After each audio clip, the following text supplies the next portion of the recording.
On the brink of elimination, the Golden State Warriors answered the call and forced a Game 7, blowing out the Houston Rockets by a score of 115-86.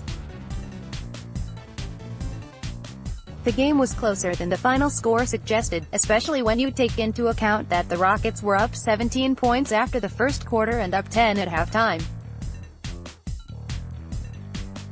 James Harden, Trevor Ariza, and Eric Gordon had 53 points combined in the first half to the Warriors' 51.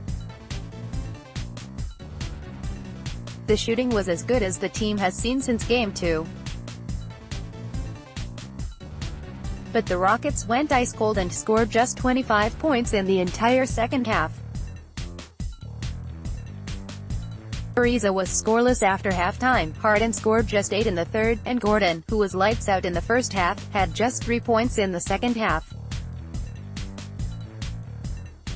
The Warriors knew their life was on the line down 10 going into the second half and erased their deficit within 3 minutes of the first half with an 11-0 run.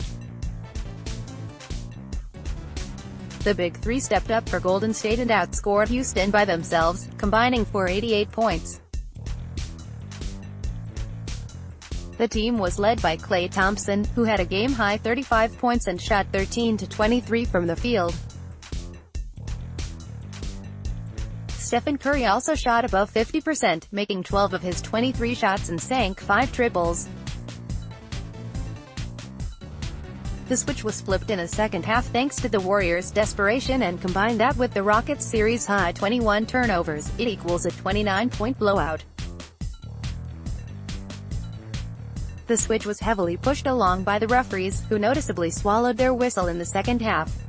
Golden State's going to keep fouling until they get called.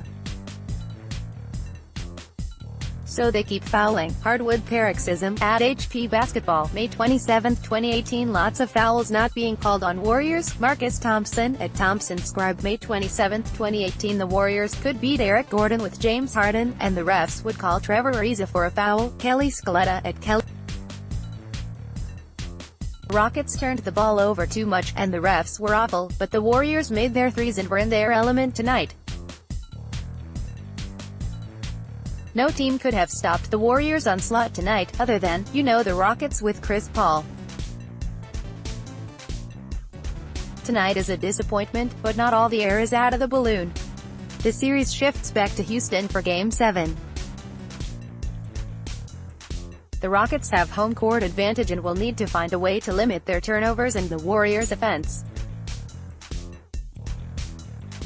Hopefully the Houston crowd will help ice the Warriors, lift the role players and lead the Rockets to their first finals appearance since 1995.